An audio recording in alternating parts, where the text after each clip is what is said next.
पाकिस्तान की बहुत मशहूर हूँ। मुझे इस प्लेटफॉर्म पे बोलने का उन्होंने मौका दिया। चलें जी, पहले हम लोग ये डिस्कस कर लेते हैं कि इसके जो है आज की डिस्कशन के कंटेंट्स क्या-क्या हैं, हम लोग क्या-क्या डिस्कस करेंगे, ठीक है? सबसे पहले जो है माहवारी जिसको हम लोग कहते हैं या हमारी इस्तिलाह में, डॉक्टरी इस्तिलाह में इसको कहा जाता है मेंस्ट्रुएशन साइकिल, ठीक है? हम लोग इसके जो है अमूमी कोई जो इसके मसाइल वगैरह जो दरपेश होते हैं हमारी ख़ास तौर पे यंग बच्चियों को, उसके बारे में डिस्कस करेंगे। दूसरा जो है आपके आम सवालात भी हम लोग एंड में लेंगे, ठीक है? और इसके अलावा हार्मोनल इम्बैलेंस जो आजकल बहुत प्रेवलेंट है पाकिस्तान में स्पेशली, तकरीबन 40% प्रेवलेंट है, उसके बारे में हम लोग बात करेंगे। और सबसे एंड में हम लोग प्रेगनेंसी की जो अमूमी सवालात होते हैं या जो औरतें घर में डील कर सकती हैं लेकिन फिर उनको डॉक्टरों के पास जाना पड़ता है, तो ये सारी चीज़ हम लोग डिस्कस करेंगे, ठीक है? आवाज़ आ रही है ना मेरी? अगर कोई आवाज़ वगैरह का कोई प्रॉब्लम हो तो काइंडली मुझे इन्फॉर्म कीजिएगा, ठीक है? जी, बिल्कुल आ रही है। ठीक हो गया। चलें जी। मेंस्ट्रुएशन साइकिल ये एक्चुअली है क्या?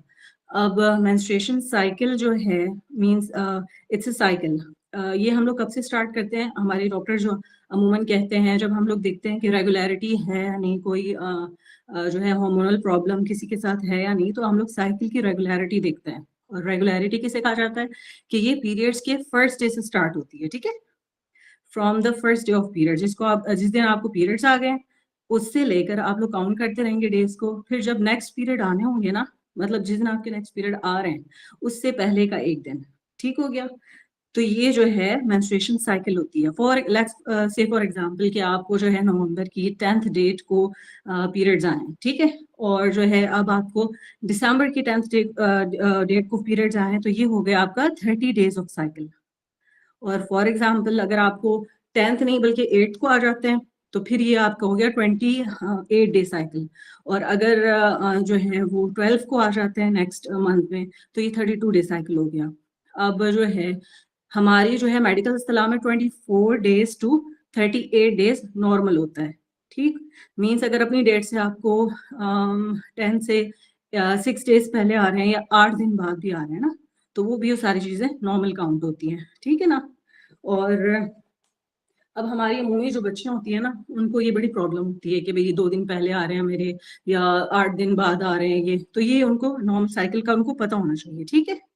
और अगर फॉर एग्ज़ाम्पल वेरिएशन भी होती हैं कि अगर किसी को 6 दिन तक के लिए जो है वो 30 डेज़ की साइकिल आ रही है, उसके बाद जो है 6 दिन के बाद उनको जो है मीन्स 32 डेज़ हो रहे हैं या जो है फिर जो है 34 डेज़ हो रहे हैं, तो ये वेरिएशन भी नॉर्मल होती है, इसको भी हम लोग नॉर्मल काउंट करते हैं। अब क्या होता है कि माहवारी एक्चुअली है क्या? अब हमारी बच्चियाँ जब बलूगत की उम्र को पहुँचती हैं, जिसको हम लोग मेनाकी कहते हैं, ठीक है? तो हमारी जो है यूट्रस या बच्चेदानी जो है वो बच्चा या हमल के काबिल हो जाती है।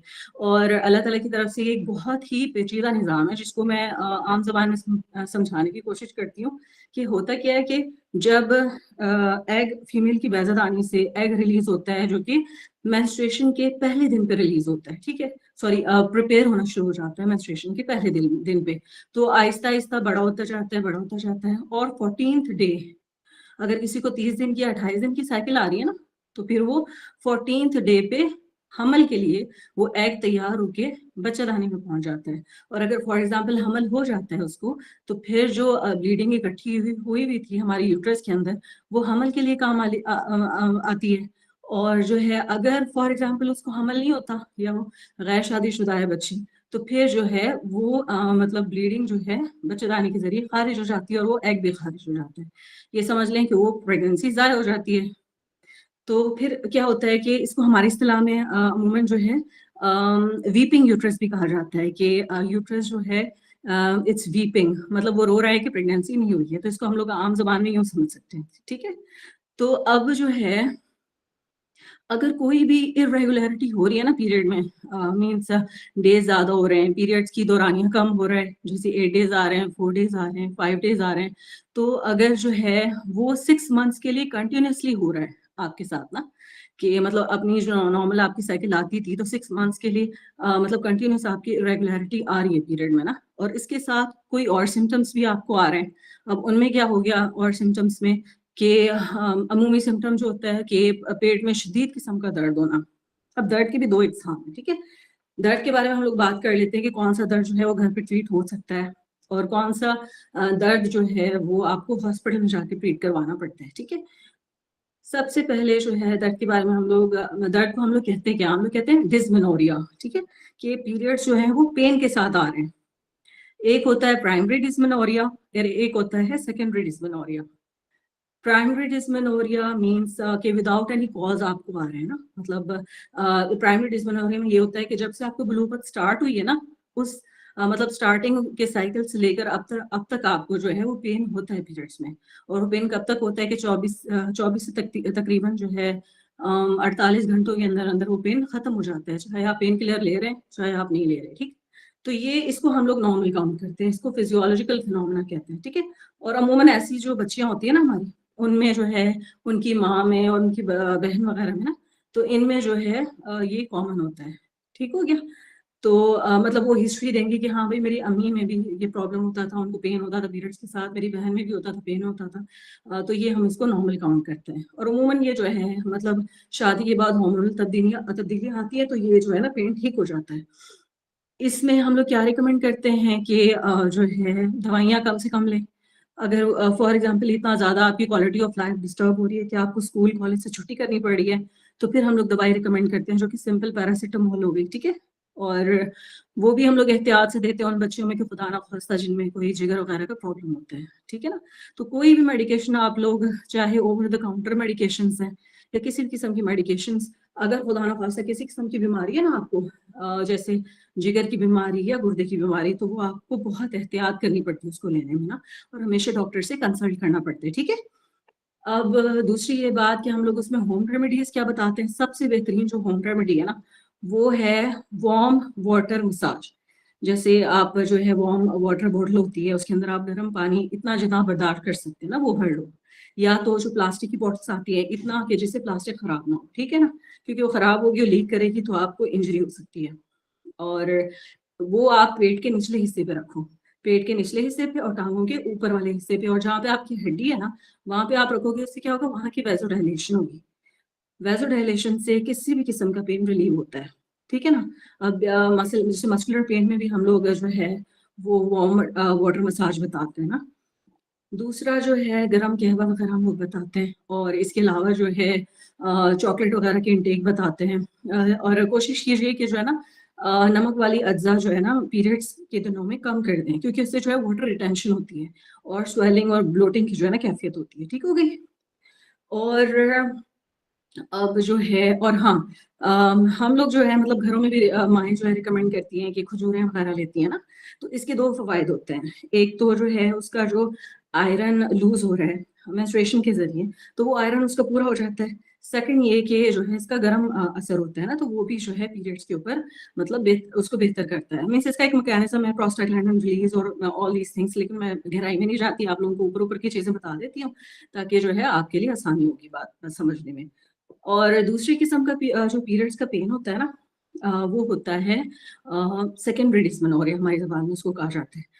वो यूँ तो होता है कि अमूमन जो है बलूगत के बाद काफ़ी सारी ख़वातीन को पेन नहीं होता, या हल्का-फुल्का सा पेन होता है जो वो मतलब उनका जो है डेली एक्टिविटीज़ उनकी जो है उससे अफ़ेक्ट नहीं होती। तो उसको जो अगर उसको मतलब पीरियड्स आने के कुछ साल बाद या शादी के बाद या कुछ अरसे के बाद सीवियर दर्द उसको पीरियड्स में होना शुरू हो गया है, ठीक है? और वो इतना शदीद दर्द है कि वो होम रेमेडी से या तो मेडिकेशन सिंपल पैरासिटामोल से नहीं जा रहा, और इतनी उसकी क्वालिटी ऑफ लाइफ अफेक्टेड है कि वो मतलब डेली एक्टिविटीज भी नहीं कर पा रही है, वो बिस्तर पे है। और इसका पैटर्न ये होता है कि ये अमूमन पीरियड्स के 1-2 दिन पहले स्टार्ट हो जाता है। लोअर एब्डोमेन में होता है, लोअर बैक में होता है, और लोअर मतलब जो है अपर लेग्स में होता है ना। तो इसमें जो है ये एक पैथोलॉजी, और ये चलता है तकरीबन पीरियड्स के 5वें, छठे, 7वें दिन तक। जिस दिन फ्लो ज़्यादा होगा आपको ये पीरियड सीवियर हो जाएगा, और इस पीरियड में ये जो है सॉरी पेन सीवियर हो जाएगा। और जो है आपको पेन ऑन डेफिकेशन भी होगा, मतलब आप खाना वगैरह करते हुए भी। पेन ऑन यूरिनेशन भी होगा, मीन्स जो है यूरिनेट करते हुए भी। तो जो है ये जो है ना इस पे आपको डॉक्टर को दिखाना है, ये वाले पेन पे। ये जो है पैथोलॉजी इसमें हो सकती है। पैथोलॉजी मतलब यूँ समझ लें कि कोई बीमारी के साथ रिलेटेड हो सकता है, ठीक है ना। तो और बीमारियां इसमें दो किस्म की हो सकती हैं। एक होती है पीआईडी, हम लोग उसको कहते हैं ना, कि इन्फेक्शन हो सकता है उसको ना, बच्चेदानी का। लेकिन इन्फेक्शन के और भी जो है वो सिम्टम्स आपको या साइन जाहिर होंगे जिससे आपको पता चले कि इन्फेक्शन हो रहा है। इन्फेक्शन में क्या होता है कि अमूमन बुखार की कैफियत होती है हल्की फुल्की सी। अगर बुखार ना भी हो तो मतलब पीरियड से पहले या बाद में जो है गंदे पानी का आना, या और गंदे पानी के साथ जो है बदबूदार पानी, मतलब बदबू आना उस पानी में, और खारिश रहना नीचे वाली जगह पे, और जो है जब पीरियड्स आना तो बहुत ज़्यादा मिकदार में आना, मतलब क्लॉट्स बन के आते हैं ना। तो इसको जो है इसका इसकी ट्रीटमेंट की पूरा एक एंटीबायोटिक का कवर होता है जो पूरा जो है डॉक्टर्स आपको रिकमेंड करते हैं। लेकिन इसको प्रिवेंट करने के लिए कि इससे बचा जा सके जो है ना, तो उसके लिए हम लोग कुछ हाइजीनिक मेजर्स बताते हैं। जैसे हम मतलब ज़ाहिर है मुसलमान वैसे भी सफाई निस्फ़ ईमान है, तो उस हिसाब से जो है आप लोगों को हाइजीनिक मेजर्स खास तौर पे पीरियड्स में करने होते हैं। एक बहुत सारी मिथ्स हैं कि पीरियड्स में नहाना नहीं है, पीरियड्स में जो है मतलब नापाकी हर जगह वो होती है, तो इस तरह की कोई इस तरह का प्रॉब्लम नहीं होता। आप पीरियड्स में नहाओ, वार्म वाटर के साथ, हॉट वाटर के साथ, वो आपको पेन रिलीफ करेगा, आपकी हाइजीनिक कंडीशंस भी मेंटेन करेगा। अब हाइजीनिक कंडीशंस में और क्या आ जाता है कि आपको पैड चेंज करते वक्त पैड चेंज करने से पहले भी हाथ धोने, और पैड चेंज करने के बाद भी हाथ धोने, ठीक है, सही तरह सोप के साथ। इसके अलावा जो है अगर आप सैनिटरी पैड्स कोई भी यूज़ कर रहे हो, फॉर एग्जांपल होममेड यूज़ कर रहे हो या फिर बाहर मार्केट की यूज़ कर रहे हो, ठीक है। अगर होममेड यूज़ कर रहे हो तो आपको अच्छी तरह धुला हुआ कपड़ा जो कि धूप में सूखा हुआ हो, ठीक है, वो इस्तेमाल करना है, क्योंकि उससे जो है बैक्टीरिया अमूमन खत्म हो जाते हैं। और अगर आप बाहर का यूज़ कर रहे हो तो आप हाइपो एलर्जिक ऐसा यूज़ करेंगे जिससे आपकी स्किन इरिटेट नहीं हो रही। और 8 घंटे से ज़्यादा कोई भी पैड आप इस्तेमाल नहीं करें, क्योंकि उसमें फिर बैक्टीरिया जन्म लेते हैं, एनारोब्स होते हैं जो असेंड कर जाते हैं ऊपर बच्चेदानी में, ठीक है ना। अब ये जो है आप लोगों को इस चीज़ का खास ख्याल रखना है अपनी सैनिटरी कंडीशंस का। उसके अलावा टाइट फिटिंग क्लोथिंग नहीं पहनी है इस टाइम पे, लूज फिटिंग पहनी है, और कोशिश करें कि कॉटन यूज़ करनी है, ठीक है ना, क्योंकि जो रेशमी या कुछ इस तरह के कपड़े होते हैं तो उसके अंदर एनारोबिक्स बैक्टीरिया ज़्यादा होते हैं, क्योंकि इसमें हवा नहीं लगती। तो एनारोबिक बैक्टीरिया जो है इसके अंदर ज़्यादा अफजाइश उनकी हो जाती है। तो ये इन चीज़ों का आपको ख्याल रखना है खास तौर पे। ठीक हो गया। और हाँ, अगर आपको दरमियान में कोई सवालात हो या कोई मेरी बात समझ ना आ रही हो ना, तो आप लोग उसको राइट डाउन कर लें, एंड में मैं आपके सवालात के जवाब वगैरह भी दूंगी, ठीक है। अब आते हैं हम लोग ये पेन की हो गई। और हाँ, एक और पेन की जो है ना वो किस्म होती है, उसको हम लोग कहते हैं एंडोमेट्रियोसिस। ये वाली जो एंडोमेट्रियोसिस होती है इसको आम ज़बान में यूँ कह लें कि जैसे उसमें पीरियड्स में ब्लड का फ्लो जो होता है वो बाहर की तरफ आ रहा होता है ना, मतलब वजाइना के ज़रिए। तो ये बाज़ दफ़ा यूँ होता है कि वो ब्लड का फ्लो जो है अंदर की जानिब, पेट की जानिब भी गिरना शुरू हो जाता है। क्योंकि हमारी बच्चेदानी है वो कनेक्टेड होती है 2 ट्यूब से, जिसके अंदर बच्चा जो है वो उसकी जो है मतलब ओवरीज़ बच्चेदानी से जो अंडा अंदर आता है, ये 2 ट्यूब्स होती हैं वो। तो ये जो ट्यूब्स होती हैं इनके ज़रिए जो है वो पीरियड्स का जो खून है वो अंदर गिरना शुरू हो जाता है पेट की कैविटी के अंदर, और वो जगह-जगह इम्प्लांट हो जाता है मतलब जगह-जगह फिक्स हो जाते हैं वो टिश्यू। फिर जब भी औरत को ब्लीड होता है हर महीने तो उसको वो सीवियर पेन करते हैं, जहाँ-जहाँ वो मतलब अंदर इम्प्लांट हुए होते हैं। और वो कहाँ, काफ़ी जगहों पे हो सकते हैं, मतलब जो खाने वाली नाली है उसके करीब हो सकते हैं, या ट्यूब्स के अंदर भी ट्यूब्स को ब्लॉक कर सकते हैं, जो आगे जाके खुदा न खास्ता फर्टिलिटी या जो है बच्चा पैदा करने वाली जो औरत की मतलब वो है, उसको प्रॉब्लम कर सकते हैं, मतलब आगे उसको बच्चा पैदा करने में प्रॉब्लम हो सकती है इस बीमारी की वजह से।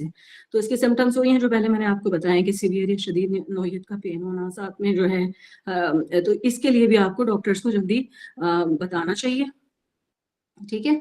और जो है क्योंकि ये जो है कमारी बच्चों में ख़ास तौर पे हो जाती है, तो इसको जितनी जल्दी इसका इलाज किया जाएगा ना, ये आगे नहीं बढ़ती। वरना अगर ये बहुत पुरानी हो जाए तो खुदा न ख़ास्ता इससे ट्यूब्स वगैरह बंद हो सकती है ना। तो मतलब ये जो चीज़ें हैं इससे आपको डॉक्टर्स को रिकमेंड करना चाहिए, कुछ चीज़ें ऐसी हैं जो घर पे आप लोग ट्रीट कर सकते हैं। अब इसके साथ जो है हम लोग आते हैं हॉर्मोन्स की तरफ। हॉर्मोन्स जो हैं पिछले 10 सालों में जो है ना पाकिस्तान में इसकी बहुत पूरी दुनिया में समझ लें बहुत ज़्यादा प्रेवलेंट हो गए हैं ना, कि हॉर्मोन्स का प्रॉब्लम हो रहा है। हॉर्मोन्स हैं क्या एक्चुअली? हॉर्मोन्स असल में जो है एक रतूबत होती है जो जिस्म के मुख्तलिफ जो है अज़ा हैं उनसे खारिज हो रही होती है। और इसका क्या काम होता है, ये कमांड लेके आते हैं हमारे जिस्म को। ये अल्लाह ताला ने इस तरह का निज़ाम बनाया हुआ है ना कि इसको समझने के लिए ही इंसान को सेंचुरीज़ दरकार हैं। लेकिन अब जहाँ तक इंसान की समझ पहुँची है, तो मतलब बहुत ही ब्रिलियंट इस तरह का कि जो ना समझ आने वाली चीज़ है। मतलब बहुत ही कॉम्प्लेक्स चीज़ है ये, ठीक है? इसमें ये होता है कि ब्रेन से जो है वो रतूबतें खारिज हो रही होती हैं, कमांड लेके आ रहे होते हैं, समझे, ठीक है? फिर वो जिस्म के दूसरे अज़ा के ऊपर आते हैं और उनको कमांड करते हैं कि आपने ये वाली रतूबत खारिज करनी है, आपने ये वाला काम करना है, आपने ये वाला काम करना है, ठीक है ना? तो फिर जो है वो जो है आगे फिर वो अज़ा काम कर रहे होते हैं। अब वो कौन-कौन से अज़ा हैं, जैसे हमारी ओवरीज़ हो गई, उनके ऊपर आके कमांड होती है, फिर वो एग रिलीज़ करते हैं। इसी तरह जो है हमारी किडनी हो गई, किडनी जो है वो मुख्तलिफ किस्म के काम करती है, वो सारी रतूबतों की कमांड से करती है। ठीक हो गई? अब क्या होता है कि ये जो रतूबत ख़ारिज हो रही होती है ना, तो इस पे मुख्तलिफ जो है अवामिल कार फरमा होते हैं ना इसमें। हमारी जो एनवायरमेंटल फैक्टर्स भी उसके ऊपर अफ़ेक्ट कर रहे होते हैं। हमारे जिस्म की अपनी फ़िज़ियोलॉजी भी इसके ऊपर जो है वो अफ़ेक्ट कर रही होती है। और जो है इसके अलावा यूँ कह लें कि जो हम लोग खा रहे हैं ना, इंग्लिश में एक जो है इसकी कॉल है कि we are what we eat. हम वही बन जाते हैं जो हम जो हम चीज़ खा रहे होते हैं। तो इसीलिए हलाल चीज़ों पे जो है हलाल चीज़ें खाने के लिए कहा गया है और हराम चीज़ें मना की गई है ना। तो इसी वजह से हम लोग कहते हैं कि हेल्दी डाइट खाएँ ताकि आपका जिस्म हेल्दी रहे। हेल्दी डाइट में क्या-क्या चीज़ें आ जाती हैं? अब हार्मोन्स को क्या-क्या चीज़ें अफ़ेक्ट करती हैं? रिफाइंड फूड्स हार्मोन्स को अफ़ेक्ट कर रहे होते हैं, ठीक है? केमिकल जो हम लोग हर तरह से इस्तेमाल कर रहे हैं, शैम्पू हो गया और सोप हो गया, इस हर चीज़ में केमिकल्स हैं, वो आपकी स्किन के थ्रू एब्ज़ॉर्ब होते हैं और जो है इन चीज़ों के ऊपर अफ़ेक्ट कर रहे होते हैं, ठीक है ना? अब इस चीज़ों को ज़ाहिर है प्रिवेंट इतनी आसानी से नहीं किया जा सकता, लेकिन आहिस्ता-आहिस्ता कोशिश करें कि जो है एटलीस्ट अगर आप प्रिवेंट नहीं कर सक रहे, जहाँ पर आपका ज़ोर चल रहा है ना, आप वो चीज़ें मतलब इस्तेमाल करें, ठीक है ना? रिफाइंड आटा वो बंद करके जो मतलब ब्राउन आटा होता है या ब्राउन आटा होता है वो इस्तेमाल करना शुरू कर दें। इसके अलावा हरी सब्जियाँ, हरे पत्तों वाली सब्जियाँ ये इस्तेमाल करें। इसके अंदर बहुत अच्छे एंटीऑक्सीडेंट्स होते हैं, फॉलिक एसिड होता है जो कि मतलब इन चीज़ों को मेंटेन करता है। इसके अलावा जो है हार्मोन्स के ऊपर जो इफ़ेक्ट होता है ना, स्ट्रेस, चाहे वो फिजिकल स्ट्रेस हो, चाहे वो मेंटल स्ट्रेस हो, इसका बहुत बड़ा रोल है और इसका बाकायदा एक मैकेनिज्म है, मतलब ये कहीं सुनी बात नहीं है। इसका एक मैकेनिज्म है कि किस तरह से स्ट्रेस हार्मोन्स जाके ब्रेन को डिप्रेस करते हैं और फिर वो सारी रतूबतें जो खारिज होती हैं, वो कम और ज़्यादा मिकदार में उल्टी-सीधी खारिज होना शुरू हो जाती हैं, जो कि पूरे जिस्म के ऊपर इफ़ेक्ट करती हैं। ठीक है, अब स्ट्रेस आपने कैसे कम करना है? इसको मतलब हम लोग साइको जो है इसकी थेरेपी भी करते हैं और सारा जो है ना बिहेवियरल इसकी थेरेपी होती है। मतलब आप मतलब सिंपल अल्फाज में यूँ समझ लें कि आप जो है ना शुक्रगुज़ारी इख्तियार करें, ठीक है? क्योंकि ये बाकायदा देखा भी गया है, ख़ैर हम लोगों को और प्रूफ़्स की तो ज़रूरत नहीं है। हमारे जब दीन में फ़रमा दिया गया है कि आप लोग शुक्रगुज़ारी इख्तियार करें, ठीक है? और जो है गिला कम कर दें। तो ये चीज़ जो है हमारे ब्रेन के ऊपर बहुत अच्छी तरह जो है अफ़ेक्ट करती है। ग्रैटिट्यूड कहते हैं इसको कि ग्रैटिट्यूड आप किसी भी किस्म की आपकी स्ट्रेस है, आप एक आदत बना लें, ठीक है? कि जो चीज़ें आपके पास हैं, उन चीज़ों का आपको शुक्र करना है, ठीक है ना? तो इससे जो है स्ट्रेस में बहुत ज़्यादा कमी देखी गई है, बहुत ज़्यादा। मतलब ये कि लाइफ़स्टाइल बन जाता है ग्रैटिट्यूड करना। सुबह आप उठें, आप उन चीज़ों का जो अल्लाह ताला ने आपको दी हुई हैं, आँखें हैं आपके, हाथ हैं, इन चीज़ों का आप शुक्र अदा करना शुरू कर दें। आहिस्ता-आहिस्ता आपकी तवज्जो जो है, जो चीज़ें आपके पास नहीं है, उनसे हटती जाएगी। तो ये आपके जब ब्रेन को आपकी जो है साइकोलॉजी को जब ये चीज़ मुतासिर करेगी ना, आपके जिस्म में खुद ब खुद तब्दीलियाँ आना शुरू हो जाएँगी। ठीक है ना? और एक और बात सर्काडियन रिदम जिसको कहा जाता है हमारी ज़बान में, ये होता है कि रात का सोना और दिन का उठना। अल्लाह ताला ने डिफ़ॉल्ट सिस्टम हमारे सेल्स के अंदर जो है फ़िक्स कर दिया है, ठीक है? कि जो रात को हार्मोन्स रिलीज़ होने हैं, वो दिन में नहीं होने, जो दिन में हार्मोन्स रिलीज़ होते हैं, वो रात को नहीं होते ना। अगर आप इस चीज़ को मतलब रिवर्स कर देंगी, रात को उठेंगी और दिन को सोएँगी, तो ये बहुत बुरा इम्पैक्ट डालते हैं और ये भी आपको नहीं पता चलेगा। ये अगले 10 साल में बॉडी जो है वो शट ऑफ होना शुरू हो जाती है, ब्रेन के सेल्स मरना शुरू हो जाते हैं, पूरे जिस्म के ऊपर जो है इफ़ेक्ट होता है, आपकी मेंस्ट्रुअल इरेगुलरिटी हो जाती है और ये चीज़ें जो है आपको आपके ऊपर बहुत ज़्यादा इफ़ेक्ट करती हैं, ठीक है? अपनी रूटीन ठीक करिए, अपना खाना-पीना ठीक करिए और जो है अपना जो है मेंटल स्ट्रेस उसको उसमें कोशिश कीजिए कि किसी तरह कमी आए। और जो है चौथी चीज़ हो गई वेट, ठीक है? वेट रिडक्शन हम लोग जो है सबसे पहली चीज़ है, जब हम हमारे पास कोई हार्मोनल इम्बैलेंस के साथ पीसीओएस के साथ कोई पेशेंट आता है ना, तो हम लोग उसको 3 बातें लाज़मी कहते हैं। लाइफस्टाइल मॉडिफिकेशन हो गई, जिसके अंदर जो है ये सारी मतलब अपना दिन का सोना खत्म करना है, रात का जागना खत्म करना है, ये चीजें हो गई। स्मोकिंग वगैरह से सिजेट करते हैं हम लोग के भी, इस तरह की चीज अशिया ना इस्तेमाल करेंगे जो कि जिस्म के ऊपर असरअंदाज होती हैं। ठीक हो गया। दूसरा हम लोग एक्सरसाइज के लिए कहते हैं कि मॉडरेट एक्सरसाइज, और न्यूट्रिशनल बैलेंस डाइट के लिए कहते हैं। ये 3 चीजें लाजमी, क्योंकि हर बीमारी में इनका रोल है। हर बीमारी पे ये मतलब उसको एग्रेवेट करती हैं ये चीजें, अगर आप जो है सही खा नहीं रहे, सही सो नहीं रहे, और सही मतलब मेंटल आपकी हेल्थ ठीक नहीं है। ठीक हो गया। अब जो है हेल्दी डाइट का मैं आगे जाके आपको डिटेल के साथ बताऊंगी कि क्या क्या चीजें आपने अपनी डाइट में इस्तेमाल करनी है। अब जो है हार्मोन्स का एक बहुत ही कॉमन हमारे पास मतलब होता है पीसीओएस, जिसको कहते हैं ना, जो अमूमन और खवातीन में पाया जाता है। इसकी हार्मोनल इम्बैलेंस की, या पीसीओएस की, या दूसरे जो किस्म के हार्मोनल इम्बैलेंस है, आपको कैसे पता चले घर में कि भाई ये आपके साथ हार्मोनल इम्बैलेंस हो रहा है? ठीक है ना, आपके हार्मोन्स अब बैलेंस में नहीं रहे, इससे कैसे पता चलता है? सबसे पहला होता है कि आपका वेट बढ़ना शुरू हो जाता है अमूमन जो है ना। और वेट ऐसा बढ़ता है कि आप चाहे कोशिश करके मतलब कम खाएं, कम पिएं, उसके बावजूद भी जो है ना आपकी जो है वेट जो है वो बढ़ता रहता है, आपको कमी करने में मुश्किल होती है। मेरे ख्याल से कुछ लोगों ने हैंड रेस किया हुआ है। मैं थोड़ा सा मुकम्मल कर लूँ, फिर आपके सवालों की तरफ आती हूँ। हो सकता है कि मेरे आगे जो है मैं कहूँ तो जो बातें बताऊँ आपके सवालों के जवाब मिल जाए आपको। ठीक है? अच्छा, ठीक है। अब जो है, हाँ मैं कहाँ पे थी, हाँ जी, हॉर्मोन्स का। तो अब क्या होता है कि उसकी निशानियां ये होती हैं कि आपका वेट बढ़ना शुरू हो जाता है। दूसरा जो है, आपको एंजाइटी, डिप्रेशन और चिड़चिड़ापन, और हर वक्त डाउन डाउन फील होना, कोई काम ढंग ढंग से नहीं होना, ये चीजें आपके साथ होना शुरू हो जाती है ना। और दूसरा जो है, एक और इसका बहुत बड़ा मतलब है कि चेहरे पे मोटे बाल आना और एक्ने हो जाना, ये चीजें भी होना शुरू हो जाती हैं। या बाज औरतों को जो है वो छातियों में से रतूबत खारिज होना शुरू हो जाती है, वो भी हार्मोन्स का इम्बैलेंस ही होता है। और इसके अलावा भी उसमें मतलब छाती वाली रतूबत जो है, इसमें और बीमारियां भी हो सकती हैं, लेकिन जो है अगर इन सारे कॉम्बिनेशन के साथ हो तो मोस्टली यही होता है कि हार्मोन का इम्बैलेंस हो रहा है इसके साथ। ठीक हो गया। अब जो है ये सारी निशानियां हैं उसकी जो है हार्मोनल इम्बैलेंस की।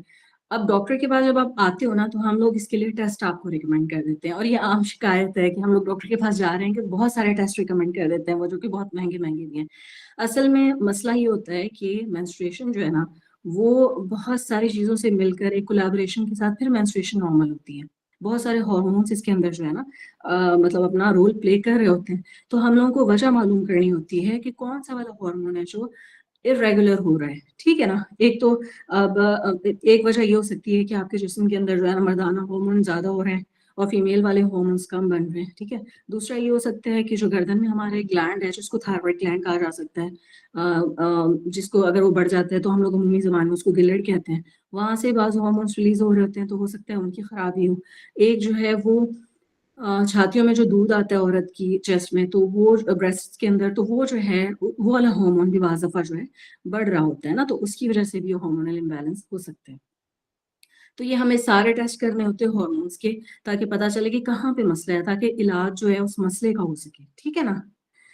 तो अब पहले तो आपने ये सारी कोशिश करनी है कि आपने ये जो चीज़ें मैंने आपको बताई हैं, लाइफस्टाइल मॉडिफिकेशन, वेट रिडक्शन, और ये सारी चीज़ें आप मतलब अपनी ज़िंदगी में शामिल कर लें, ताकि आपको इंशाल्लाह ताला हार्मोन का इम्बैलेंस हो ही ना। और अगर हो रहा है, मतलब अगर वो कम पे उस पे है कि आपकी क्वालिटी ऑफ लाइफ इतनी ज़्यादा मतलब अफेक्ट नहीं हो रही, तो आप लोग ये चीज़ें अपना के देखें, हो सकता है वो खुद ब खुद ठीक हो जाए। ठीक है। और साइकिल इरेगुलर होना शुरू हो जाती है। जैसे आपको 2 महीने के बाद पीरियड्स आ रहे हैं, फिर 3 महीने के बाद पीरियड्स आ रहे हैं तो स्कैंटी पीरियड्स आ रहे हैं, मतलब सिर्फ स्पॉटिंग हो रही है हल्की हल्की सी, और जो है या फिर बहुत ज्यादा शदीद नौयत के आ रहे हैं कि आपके अंदर फिर खून की कमी हो रही है, कमजोरी हो रही है, तो ये सारी चीजें उससे रिलेटेड हो सकती हैं। ठीक है। अच्छा, और जो है ये हो गया हम लोगों का हार्मोनल इम्बैलेंस का। अच्छा, इस चीजों के बारे में अगर आप लोगों का कोई सवाल है, तो आप लोग जो है वो सवाल कर सकते हैं, 2 चीजों के बारे में। आगे जाके फिर हम प्रेगनेंसी के ऊपर बात करेंगे। ठीक है। जी जनाब। ये मेरे ख्याल से किसी ने हैंड रेस किया है, नाम तो मैं नहीं देख पा रही।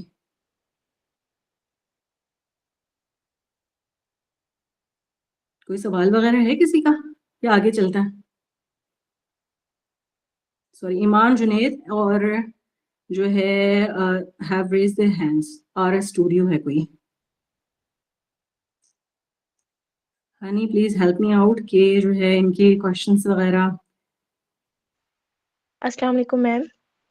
हाँ जी, वालेकुम सलाम। मैम, मुझे मेंस्ट्रुअल साइकिल का जो आपने पेन बताई थी कि 2 कैटेगरीज़ होती हैं, एक प्राइमरी और एक बिल्कुल सेकेंडरी। ठीक। जी और जी। मुझे मुझे सेकेंडरी पेन होता है, वो मैंने अब आइडेंटिफ़ाई किया है। मुझे लगता था कि ये नॉर्मल होता है, बट वो मेरे लिए ठीक इतना है। डिफ़िकल्ट होता है। और मैं जॉब करती हूँ, मैं जॉब से लीव ले लेती हूँ। मुझे स्टूल पास करने में इतनी ज़्यादा प्रॉब्लम होती है, पूरा दिन प्रॉब्लम मेरा होती है, बेड पे बिल्कुल। होता है। और आई वाज़ बिल्कुल लाइक कि ये बिल्कुल। नॉर्मल है, बट अब मुझे पता लगा है नो, इट्स अ प्रॉब्लम और मुझे अब जाना यस, चाहिए। एग्जैक्टली। So exactly. तो जी जी, आप कंटिन्यू कीजिए। So thank you so much कि मुझे ये आइडेंटिफिकेशन हो गई, क्योंकि नो इतना टाइम प्रॉब्लम हो एट गया ऑल, नो मुझे। Problem at all. मेरा आई मकसद वाज़ भी यही है इरिटेटेड। कि अगर जो है आप लोगों को कोई खुदा न खास्ता कोई प्रॉब्लम है तो आप लोग जल्दी आइडेंटिफाई करके उसका। अच्छा, मुझे बताइए कि आप मैरिड हो अनमैरिड हो? अनमैरिड हूँ। पहले मुझे गुड। बिल्कुल चलो। पेन नहीं होता था, ये मुझे मैंने कॉलेज पास किया सेकंड ईयर के जी बाद जी जी। मुझे ये ऐसा-ऐसा पेन होना शुरू हो गया और अब तो इतना होता है कि मैं उठ ही नहीं पाती हूँ बेड से। अच्छा, इसके लिए आप लोग मतलब आप जो हैं वो कॉमन जो है पेन किलर्स वगैरह पैरासिटामोल वगैरह यूज करती हैं, कुछ उससे कोई भी फर्क नहीं, नहीं होता ना? मेरी मदर ने मुझे स्ट्रिक्टली कहा हुआ था कि कोई नहीं लेना, मतलब कि ये हाँ जी। होता है, नॉर्मल है, तो ये ज़्यादा जी जी। खराब हो जाएगा। तो मैं बिल्कुल इसको नॉर्मल समझती थी, और लेकिन मुझे नहीं नहीं। स्टूल में इतनी प्रॉब्लम होती है पास करने में, और एग्जैक्टली। मेरे लोअर एब्डोमेन में बहुत ज़्यादा पेन होती है। हाँ जी, ये बिल्कुल ये असल में ये हमारी ये जो है माएँ बेचारी वो बहुत ही क्या कहते हैं, असल में पहले ये बहुत सारी मिथ्स होती थी ना पहले कि भई वो ठीक कह रही हैं, दवाइयों के हिसाब से केमिकल रिएक्शंस हो सकते हैं, खुदा ना खास्ता किसी भी दवाई का इफेक्ट हो सकता है, कोई सिस्ट वगैरह हो सकते हैं। लेकिन जो अब तक की रिसर्च में आया मतलब हम लोगों ने पढ़ा है उसमें ये कि पैरासिटामॉल सेफ है अनलेस और अनटिल खुदा ना खास्ता किसी को जिगर का प्रॉब्लम नहीं होता, ठीक है? तो अगर ओके। आपकी मतलब क्वालिटी ऑफ लाइफ इतनी अफेक्ट हो रही है ना, तो हमारे हिसाब से जो है ज़्यादा पेन किलर लेने में इतना कोई हर्ज नहीं है, ठीक है ना? और मैं खुद इस तकलीफ से गुजरी हूँ। मुझे खैर सेकेंडरी तो नहीं, लेकिन प्राइमरी एमनोरिया जो है वो सीवियरिटी का होता था। और जो है मेरी मम्मा भी यूं ही कहती थी ठीक है ना, कि ये टैबलेट्स वगैरह नहीं लेनी। तो जाहिर है जब मेडिकल में आई हूँ मैं, तो फिर ये सारी चीज़ों का पता चला है। लेकिन इंसान को जहाँ पे उसकी दवाई की सहूलत है, इलाज की सहूलत है, उसको लाजमी कराना चाहिए। अब आपने यूँ ओके। करना है, आपने डॉक्टर के पास जाना है, 1-2 आपको टेस्ट लिख के देंगी और हार्मोनल ट्रीटमेंट वो आपको देंगी, ठीक है? तो वो भी ओके। हमारी माएँ मना करेंगी कि जो है ये वक़्फ़े के लिए हाँ दवाइयाँ जी। होती हैं। हाँ, उसके कुछ साइड इफ़ेक्ट्स होते हैं, बिल्कुल, लेकिन जो है मतलब ये इतनी ज़्यादा अगर आपको प्रॉब्लम हो रही है तो वो ज़ाहिर है साइड इफ़ेक्ट्स थोड़े से बर्दाश्त करने पड़ेंगे ना। तो 3 या 4 महीने के बाद रेगुलेट हो जाते हो हार्मोन्स फिर। ओके, ठीक जज़ाकल्लाह हो ख़ैर। गया? हाँ जी, कोई मसला नहीं। ठीक है जी। और किसी का सवाल हो? और कोई बच्ची? अस्सलाम वालेकुम मैम। वालेकुम अस्सलाम। मैम, आपने स्टार्टिंग में मतलब पैड्स का बताया था, अभी जब मैंने जॉइन किया ना तो वो तब तक आपने वो ख़त्म कर ली थी बात, वो वाली जी, दोबारा जी, से जी। बता दें अगेन। पैड्स का क्या अच्छा, बताया हाँ। था? पैड्स का ये होता है कि 8 घंटे से ज़्यादा ना कोई भी अगर आप पैड यूज़ कर रहे हो, आपको नहीं इस्तेमाल करना। चाहे आपको स्कैंटी पीरियड्स हैं, चाहे आपको हैवी पीरियड्स हैं। अगर हैवी हैं तो ज़ाहिर है अपने हिसाब से आप चेंज करोगी 2 घंटे के बाद, 3 घंटे के बाद। लेकिन अगर आपको हल्के भी पीरियड्स हैं ना, आपने 8 घंटे से ज़्यादा उस पैड को नहीं इस्तेमाल करना, आपने डिस्कार्ड कर देना है, फिर नया पैड लेना है। ठीक है? क्योंकि ये जी, होता है ना ठीक कि है। हवा का जो है ना वो गुज़र नहीं होता जब इंसान पैड यूज़ कर रहा होता है ना, तो फिर जी, एनारोब्स बैक्टीरिया जो होते हैं ना, वो परवरिश पाते हैं जब हवा का गुज़र नहीं होता। ठीक है ना? फिर जी, वो ठीक है। असेंड हो जाते हैं, खुदा न खास्ता इन्फेक्शन कर सकते हैं। ठीक है? जी, जी, ठीक है। हाँ जी। और और टीचर एक चीज़ और पूछनी थी, मुझे ना जी, इस जी। मतलब मुझे ना इस मंथ ना पीरियड्स नहीं हुए थे, तो मैंने ना ये नहीं कि मेरे ना बैक पे बहुत ज़्यादा पेन थी और लोअर जी, एरिया जी। में बहुत ज़्यादा पेन थी, तो मैंने ना चेकअप करवाया, अपनी अल्ट्रासाउंड करवाई, उन्होंने बोला अल्ट्रासाउंड मतलब करवाएँ, गायनेकोलॉजिस्ट ने जी, ना, जी। तो वो करवाई, तो वो कहते कि आपकी ना ओवेरियन सिस्ट है 2-3, जी, जी। उन्होंने इस तरह बोला। जी, जी। तो ना मतलब कि इस बात को ना 1 वीक हो गए थे, उन्होंने ना खुद अपनी ना वो दी थी मेडिसिन, होम्योपैथिक की थी। तो मैंने वो खाई है ठीक है। 1 वीक ना, तो फिर अब मैंने ना मतलब हॉस्पिटल से करवाई है अल्ट्रासाउंड ना दोबारा आज करवाई थी। तो जी, जी। वो कह रहे हैं कि मतलब कि ओवेरियन सिस्ट तो कोई भी नज़र नहीं आ रही, वो कह रहे हैं ठीक है। हाँ जी। तो जी, वो जी, जी। मतलब मेडिसिन से ठीक हो ये जाती है बहुत रिकवर? बहुत कॉमन, हाँ जी, ये बहुत कॉमन सवाल है। और जितना ये कॉमन सवाल है ना, उतने ही कॉमन ओवेरियन सिस्ट भी होते हैं। असल में ये जी, होता है जब हम औरत का बैज़ा बन रहा होता है ना, तो वो बैज़ा जो है एक जो है थैली के अंदर बनता है, जिसको सिस्ट कहा जाता है, ठीक है? उस जी, थैली के अंदर बनता है और बाज़ दफ़ा ये होता है 3-4 बैज़े एक साथ बन रहे होते हैं ना, तो वो जो है ये सिर्फ़ एक बैज़ा फट के बाहर निकलता है, तो बाकी जो बैज़े पीछे रह जाते हैं ना, वो सिस्ट की फ़ॉर्म इख्तियार कर लेते हैं। ठीक है ना। जी ये कॉमन होता है। असल में पहले अल्ट्रासाउंड का जो है इतना वो नहीं था ना, ट्रेंड नहीं था, तो पता नहीं चलता था कि कोई सिस्ट है। और इस जी सिस्ट का जो है मोस्ट खुदा ना खास्ता अगर बड़ा नहीं है ना, मतलब 3 to 5 सेंटीमीटर से बड़ा नहीं है, तो फिर तो कोई प्रॉब्लम नहीं है। छोटे सिस्ट 3 मंथ के अंदर अंदर बगैर किसी दवाई के, या आप दवाई ले लो, वो खुद ब खुद खत्म हो जाते हैं। मतलब तो ये मैं तो एक इतनी मतलब परेशान थी, मैं तो रो रो के अपना ठीक बुरा है। हाल कर लिया। मैंने ना किसी को भी नहीं बताया, खुद से ही ना अंदर ही अंदर रोती रही और इतनी परेशानी ली मैंने। और आज जब गई ना तो अल्लाह का शुक्र है, वो कहते हैं भी मतलब बिल्कुल ठीक है, कुछ भी नहीं है। तो जी लेकिन जी ना जी। अब हाँ जी। असल में यही है ना कि असल में हमारे पास जो है ना हॉस्पिटल्स का निज़ाम इस तरह से है कि पेशेंट्स का फ्लो बहुत ज़्यादा है ना, तो जी डॉक्टर्स कम है, या डॉक्टर्स अगर हैं भी तो वो मतलब इतने ज़्यादा थके हुए होते हैं ना कि उनको काउंसलिंग करने का इतना मौका नहीं मिलता। एक पेशेंट जी के ऊपर वो ज़्यादा टाइम नहीं लगा सकते क्योंकि बाहर पेशेंट वेट कर रहे हैं ना।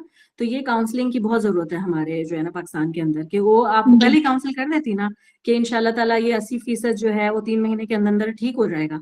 अगर खुदा ना खास्ता बढ़ता है फिर कोई प्रॉब्लम होता है ना, कि अगर वो अपने जी साइज से बढ़ना शुरू हो जाता है, 5 सेंटीमीटर से ऊपर हो गया, तो फिर हम लोग उसमें थोड़े से टेस्ट कराते हैं। और बाज़ दफ़ा वो भी जी जो है मेडिकेशन से ठीक हो जाता है, मतलब वो इतनी कोई परेशानी वाली बात नहीं है, ठीक है। बस लेकिन साइज का इसमें होता है कि अगर 5 सेंटीमीटर से ज्यादा हो रहा है ना साइज, तो फिर आपको लाजमी इसके टेस्ट करवाने होंगे। जी ठीक है ना। ठीक है। और माशाल्लाह ठीक हो गया होगा, कोई प्रॉब्लम नहीं, और आगे हाँ भी जी बन जाती हैं। ठीक है, आगे भी अगर आपको पेन वगैरह फील हो रहा है, हो सकता है आगे भी आपको बता दें कि 2-3 सिस्ट बने हुए हैं। हाँ, अगर 5, 6, 7, 8 बहुत ज्यादा सिस्ट बन रहे हैं ना, और इसके साथ आपको वेट गेन का, एक्नी का या और प्रॉब्लम हो रही है, आपका खाना सही से डाइजेस्ट नहीं हो रहा, तो फिर वो पीसीओएस की तरफ चला जाता है। लेकिन अगर ठीक हो रही है सिस्ट और 1-2 बन रही है, तो उसमें कोई प्रॉब्लम नहीं है। ठीक। जी ठीक है। हाँ जी, जज़ाकल्लाह। चलिए। अस्सलाम वालेकुम कोई रहमतुल्लाहि व बरकातुहू। वालेकुम अस्सलाम, वालेकुम अस्सलाम। मेरा भी ऐसा ही है कि मैंने भी पाकिस्तान से आने से पहले अल्ट्रासाउंड करवाया था। जी तो जी। मुझे भी सिस्ट आई थी, राइट साइड पे भी आई थी, लेफ्ट साइड पे आई थी, दोनों तरफ ठीक। आई थी। और क्या कहते, फिर मैंने इलाज भी करवाया था। मगर चूंकि मैं जब भी अल्ट्रासाउंड कराती हूँ ना तो मेरी सिस्ट आती है, जबकि मैं जी बहुत जी। इलाज भी कराया, हजामा भी करवाया। और जी अगर जी। मैं अपनी लाइफ स्टाइल देखूँ ना, तो ना मेरा वेट बढ़ रहा है, ना मेरे ठीक। पीरियड्स में कोई ऐसा होता है कि मुझे पीरियड्स नहीं आ रहे, मेरे साथ ऐसा ठीक। भी नहीं होता। और ठीक ना ठीक। जो है वो पीरियड्स, ये है कि मेरी एज के साथ थोड़े कम तो हो गए हैं। जैसे पहले हम्म। जब स्कूल लाइफ में थे तो 9 डेज होते थे, कॉलेज में लाइफ में थोड़े कम हो गए। जी जी। 2030 की से 32 की हूँ मैं। तो जाहिर सी बात है अब पीरियड्स थोड़े हम्म। कम हो गए, मगर आते रेगुलर है, ऑन टाइम आते। तो क्या इससे, अच्छा। क्या ये, ठीक ठीक। हाँ जी, ये मैं, हाँ जी, ये भी मैं थोड़ा सा आप लोगों को बता दूं कि जो है ना पहले 2 साल होते हैं ना जो बलूगत के, उसमें इरेगुलरिटी होती है, बाज को बिल्कुल रेगुलर हो रहे होते हैं और बहुत ज्यादा आ रहे होते हैं ना। उसके बाद जैसे एक यूं समझ लें कि जैसे दरख्त के एक दरख्त जो है पौधा बड़ा होना शुरू हो जाता है, तनावर होना शुरू हो जाता है, तो हमारा अंदर का सिस्टम भी यूं ही है। स्टार्टिंग एक चीज की होती है ना, तो थोड़ी इरेगुलर भी होती है, और फिर आहिस्ता आहिस्ता जो होता है ना, वो चीज रेगुलरिटी की तरफ आती जाती है ना। अब मतलब 20 से अबव जो होता है ना, हमारा जो पैटर्न बन जाता है अमूमन फिर वही रहता है। 20 से पहले वाला जो पैटर्न होता है ना, तो वो उसमें अभी थोड़ी सी मेच्योरिटी आ रही होती है ना हॉर्मोन्स लेवल्स के अंदर, तो वो थोड़ा इरेगुलर होता है। और फिर यही होता है कि 20 के बाद 40 तक ये जो है पैटर्न सही रहता है। फिर 40 के बाद दोबारा जो है, क्योंकि फिर वो सिस्टम आहिस्ता आहिस्ता 45 के बाद शट ऑफ होना शुरू होता है, तो फिर वो दोबारा जो है ना सिस्टम थोड़ा सा इरेगुलरिटी की तरफ चला जाता है। ठीक है। जी 20 मैं ये से 40। जी जी। अच्छा, मैं और यही सिस्ट का कह रही जैसे थी आपने बताया तो सिस्ट का जैसे आपने बताया, तो जैसे मैंने पहले मेंशन किया है कि अगर उसका साइज छोटा है तो उसमें कोई परेशानी की बात नहीं है। अगर वो 3 महीने में भी खत्म नहीं हो रहा, तो हो सकता है 6 महीने ले लेना। तो इसमें अच्छा। जो है ऐसा दवाई हम लोग जो है हार्मोनल दवाइयाँ कुछ देते हैं, लेकिन जहां तक रिसर्च हमारी कहती है, रीसेंट रिसर्च, उसके हिसाब से अगर आप दवाई नहीं भी ले रहे तो उसका एक मतलब उसका अपना एक कोर्स है जो वो मतलब खुद ब खुद आहिस्ता आहिस्ता ठीक हो जाती है। लेकिन अगर बहुत अरसे तक आपको सिस्ट आपको कोई प्रॉब्लम कर रहा है और उसका साइज थोड़ा बढ़ रहा है ना, तो आपको फिर जो है ना वो बाकायदगी से उसका चेकअप वगैरह करवाना होगा। ठीक है। ठीक है। लेकिन हाँ मैंने जी। जैसे हर चीज को नोट किया ना, ना मेरा वेट बढ़ रहा है, मैं वेट कम जी जी। करना चाहूँ तो आराम से कर सकती हूँ, ना मेरे कोई हेयर्स बढ़ हाँ रहे जी। हैं फेस पर, ना मेरे जी जी। पीरियड्स में कोई इशू आ रहा है। तो फिर जो है ठीक। जब अल्ट्रासाउंड करो तो सिस्ट ही आती है। हाँ जी। अच्छा, ये देखें, पीसीओएस का एक मिसकॉन्सेप्शन ये है कि अगर अल्ट्रासाउंड पे सिस्ट आ गई और वेट बढ़ रहा है, ये हार्मोनल इम्बैलेंस है। नहीं, सिस्ट होना हार्मोनल इम्बैलेंस की निशानी नहीं है, लेकिन बहुत सारे सिस्ट अलोंग विद और जो है सिम्टम्स, ठीक है ना। हम पीसीओस इस पे डायग्नोस नहीं कर रहे कि ओवरीज के अंदर बस 4-5 सिस्ट बन गए, उसके साथ हमें और चीजें भी देखनी होती है जिसपे हम लोग हार्मोनल इम्बैलेंस को डायग्नोस करते हैं। ठीक है ना। खाली वेट बढ़ना भी किसी का पीसीओस की तरफ इशारा नहीं करता। बास को जेनेटिक होता है, किसी में मोटापा ज्यादा होता है, किसी की फैमिली में कि उनको वैसे ही कुदरती तौर पे जो है वजन कम करने में मसला होता है, किसी का जो है वो एडिपोज टिश्यू जो होता है हमारा ब्राउन फैट होता है वो ज्यादा होता है खानदानी तौर पे, तो उनमें मोटापा होता ही नहीं है, वो आसानी से वजन कम कर लेते हैं। तो ये जेनेटिक वेरिएशन भी बहुत सारी है। 3-4 चीजें मिलकर एक जो है डायग्नोसिस बनाती है। मतलब अगर ये 3-4 चीजें आपके अंदर पाई जा रही है ना तो फिर प्रॉब्लम है हॉर्मोन्स में। ठीक है ना। सिर्फ सिस्ट हो जाना भी कोई इतना बड़ा मसला नहीं है।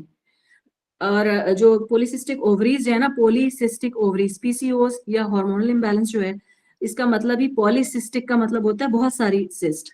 पॉली मतलब बहुत सारी सिस्ट। ठीक है ना। एक ओवरी में या दोनों ओवरी में बहुत सारी सिस्ट है। अगर एक है तो उसमें कोई प्रॉब्लम नहीं है। ठीक हो गया। अस्सलाम वालेकुम रहमतुल्लाह।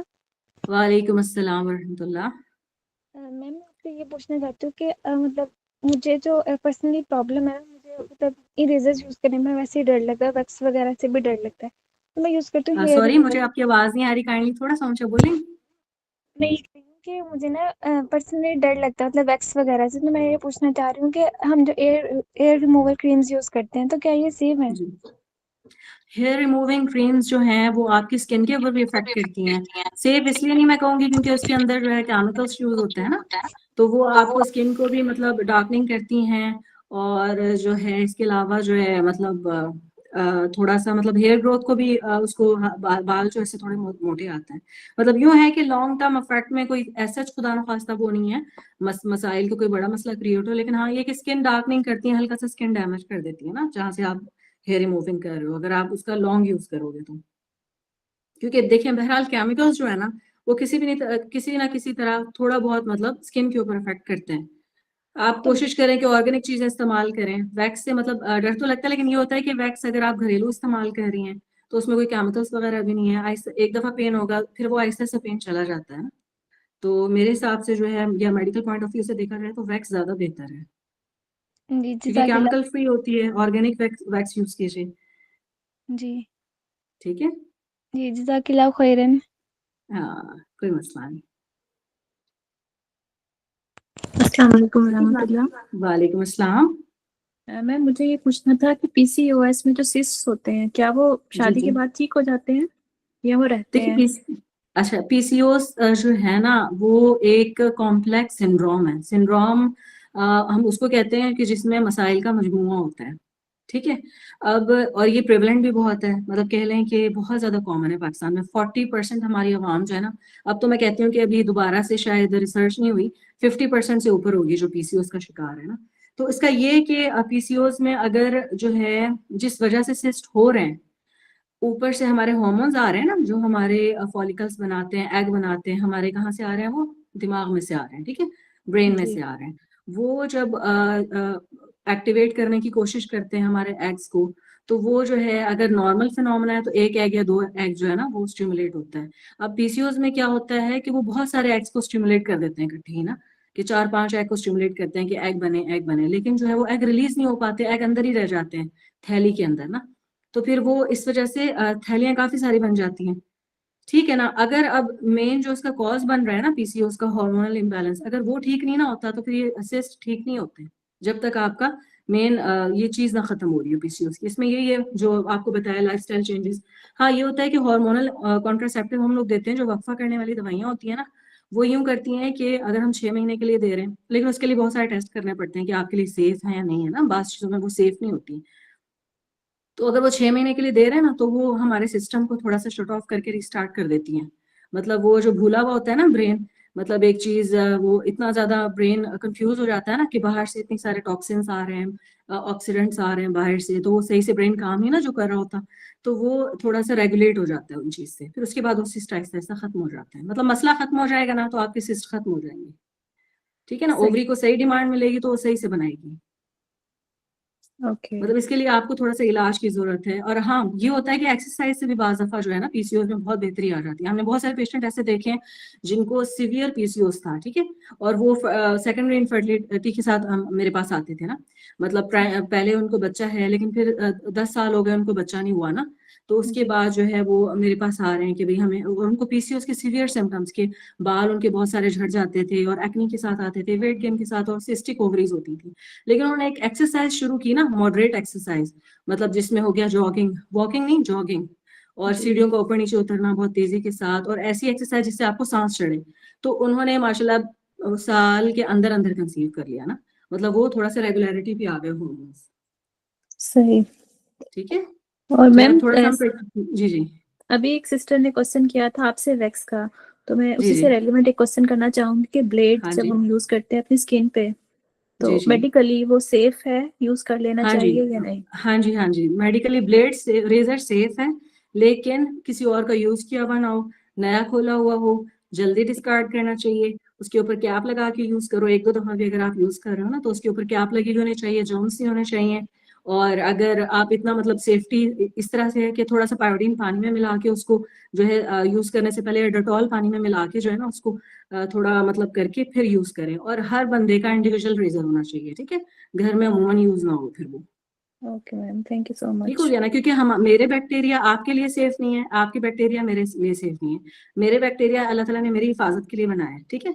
हमारी पूरी बॉडी के ऊपर ना सेफ बैक्टीरिया होते हैं, जो अल्लाह ताला ने हमारी हिफाजत के लिए बनाए हुए होते हैं, वो दूसरे बंदे के लिए सेफ नहीं है, ठीक है। तो जी इसके लिए अपना अपना रेजर आप रेजर इस्तेमाल करो। ऐसे करते हैं हम लोग, पहले प्रेगनेंसी के बारे में बात कर लेते हैं, फिर जो टाइम बाद में बचेगा ना, फिर हम लोग सवाल ले लेंगे, ठीक है। चलें। अच्छा, मैं अब प्रेगनेंसी के बारे में, आजकल जो है जैसे नई बच्चियां हमारी हैं, तो वो बहुत सारे मसाइल इस तरह के होते हैं जिसमें कंफ्यूज हो जाती है ना, और फिर बार बार डॉक्टर के चक्कर लगाने और बहुत परेशानी होनी कि भाई ये मतलब नई किस्म का कोई मसला हो गया है। असल में ये है कि अब मसाइल बढ़ भी गए हैं, और कुछ हमारी जो है ना बच्चियां भी थोड़ी सेंसिटिव हो गई हैं। पहले जो है हमारी माएँ जो है वो बहुत ज्यादा थोड़ी मजबूत उसकी भी होती थी आसाब की, छोटी छोटी बातों को वो नहीं होता था। तो अब आजकल की बच्चियां असल में जो है वो ज्यादा सेंसिटिव भी हैं, और कुछ मसाइल भी बढ़ गए हैं ज्यादा ना, जैसे पहले उसमें प्रेगनेंसी में ब्लड प्रेशर, झटके वगैरह लगना या कोई इस तरह के मसाइल नहीं होते थे, अब ये बहुत ज्यादा बढ़ गए हैं। और फिर अगेन वही चीज आ जाएगी कि हमारा सेडेंट्री लाइफस्टाइल, बैठ के खाना, और जो है काम वगैरह, फिजिकल एक्टिविटी इतनी ज्यादा नहीं करना जैसे हमारी माएँ करती थी। हर चीज जो है वो अपने हाथ से करने की आदत थी। अब हमारे पास जो है सर्वेंट्स भी हैं, और हम लोग बैठ के सारा काम करते हैं ना, या ऑफिस गोइंग गर्ल्स हैं, वो ज़ाहिर है उनको वो चीज वो एक्सपोजर नहीं मिलता कि आप मॉर्निंग वॉक करने जा रहे हो और ये सारी चीजें, तो वो इस वजह से जो है ये मसाइल ज्यादा हो गए। अब मैं आपको ट्राइमेस्टर वाइज बता देती हूँ प्रेगनेंसी का, ठीक है, पहले 3 माह, दरमियान के 3 माह, और आखिरी 3 माह, ठीक है ना, कि कौन कौन से मसाइल होते हैं जिसको आप घर पर ट्रीट कर सकते हो, और कौन से मसाइल खतरे का अलाम है जिसके लिए आपको हॉस्पिटल में जाना लाजमी है। अब सबसे पहले तो है कि जिस वक्त आप प्रेगनेंसी आपको हो रही है, आपकी जनरल हेल्थ कैसी है। खुदा न खास्ता आपको कोई बीमारी पहले तो नहीं है जिसमें शुगर हो गई, ब्लड प्रेशर हो गया, या खुदा न खास्ता कोई मिर्गी की बीमारी है, या कोई किडनी का प्रॉब्लम है, या कोई अस्थमा है, कोई अगर इस तरह की जो है बच्ची अगर वो प्रेग्नेंट हो रही है ना, तो उसको जो है सबसे पहले ये जहन में रखना है कि प्रेगनेंसी के शुरू के 3 माह वो बहुत क्रिटिकल है, ठीक है। उसमें बच्चे के खुलिये बहुत तेजी से बढ़ रहे होते हैं, और बच्चे का सारा निज़ाम जो है ना, जिसमें लंग्स हो गए, हमारा गुर्दा हो गया, हार्ट हो गया, वो सारा जो है बेसिक स्ट्रक्चर बन रहा होता है पहले 3 माह में। और किसी किस्म की भी दवाई, कोई भी दवाई, ठीक है, वो उसके ऊपर असरअंदाज हो सकती है, और खुदा न खासा बच्चे के अंदर कॉन्जेनिटल एब्नॉर्मेलिटीज या कोई नुक्स बैठ सकता है, ठीक है ना।